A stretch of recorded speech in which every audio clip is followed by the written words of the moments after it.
देखिए, ये press briefing 50,000 का इनामी अभियुक्त नीरज दास उर्फ सतेंद्र दास उर्फ विनोद कुमार, उम्र करीब 40 वर्ष, पिता जोगेश्वर दास साकिन पहरा, थाना परैया, जिला गया की गिरफ्तारी के लिए बुलाई गई है। दिनांक 21 अप्रैल 24 को लगभग 2:30 बजे चकाई थाना को ये सूचना प्राप्त हुई थी कि नीरज दास उर्फ सत्येंद्र दास उर्फ विनोद कुमार, पिता जोगेश्वर दास, थाना पड़ैया, जिला गया, ये देवघर जाने का प्रयास कर रहे हैं गिरिडीह होते हुए, और ये जमुई के सरौन को लगभग 1 घंटे में ये क्रॉस करेंगे। उसी संबंध में हम लोग को सूचना प्राप्त हुई थी।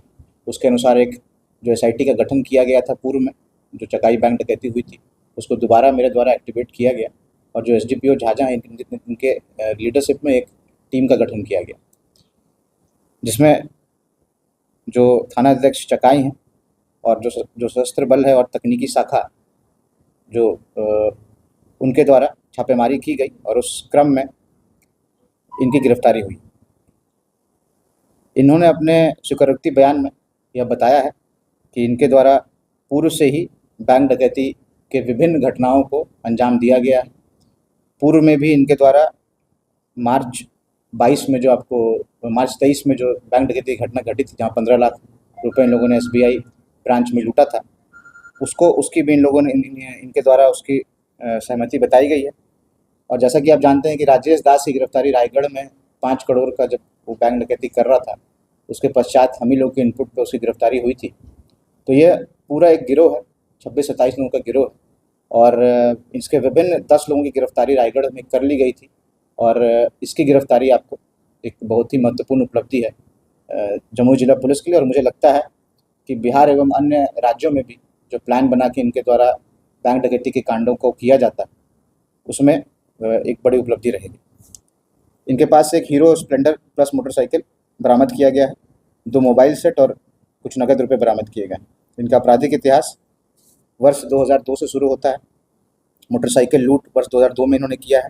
माधव दास जो इनके सरगना हैं, जो इनको हमेशा से गाइड करते आए हैं, वो पश्चिम बंगाल में श्री रामपुर थाना कांड संख्या 260-6, चंदन नगर थाना कांड संख्या 74-6 पश्चिम बंगाल, धारा 395, पश्चिम बंगाल में धारा 395 दुर्गापुर थाना कांड संख्या 179-7, वर्ष 2007 में यूको बैंक बाली थाना हावड़ा 5 से 6 लाख की लूट, पुरुलिया पश्चिम बंगाल थाना कांड संख्या 79-8 395 भादवी, निमिया घाट गिरिडीह थाना कांड संख्या 12/2011 धारा 395 भादवी, जयनगर कोडरमा थाना कांड संख्या 229-23 धारा 395 भादवी, रफीगंज थाना कांड संख्या 121-16, मगध मेडिकल थाना कांड संख्या 213-16, चांदन थाना कांड संख्या 13-17 धारा 395 भादवी, 24 परगना खरदार थाना गोल्डन, यहाँ से 10 किलोग्राम सोना का इन लोगों ने लूट किया था 2017 में। 2019 में चरकुसा थाना हजारीबाग ग्रामीण बैंक से 2,30,000 की डकैती की थी। वर्ष 2022 में रफीगंज थाना कांड संख्या 110-22 धारा 395 भादवी, बांका थाना कांड संख्या 515-16 धारा 397 भादवी। क्या लगता है ये अंतर्राज्यीय भी बैंक लूटेरा? मैंने आपको विवरणी दे ही दी। ये एक बहुत ही समझ लीजिए कि नेशनल क्रिमिनल के रूप में ये लोग काम करते हैं, और जो इनका गैंग है वो बहुत ही शातिर है। एक पर्टिकुलर एमओ की तहत से ये काम करता है, और सुबह में ये लोग आपको बैंक में, जब बैंक खुलते रहते हैं मैनेजर साहब, तो उसी समय ये एंटर करते हैं, और किसी को ये रोकते नहीं है बैंक में आने से। सभी एक एक करके बैंक में आते जाते हैं, और इनका तरीका ही यही है, और सभी को ये अपना बंधक बनाते जाते हैं। और बिना एक मुख्य रूप से ज़्यादातर बैंक डी के ही ये आपको मेन अक्यूज हैं, पर्टिकुलर एमओ है, और इनके पीछे हम लोग लगभग 13 महीने से लगे हुए थे। और जिस कारण से जो इसके ये दोनों मुख्य लीडर राजेश दास और नीरज दास, राजेश दास की गिरफ्तारी आपको वहाँ हो गई है, रायगढ़ में जो हो गई है अभी 6 सितंबर में हुई थी, उसका भी हम लोग रिमांड कर लिया।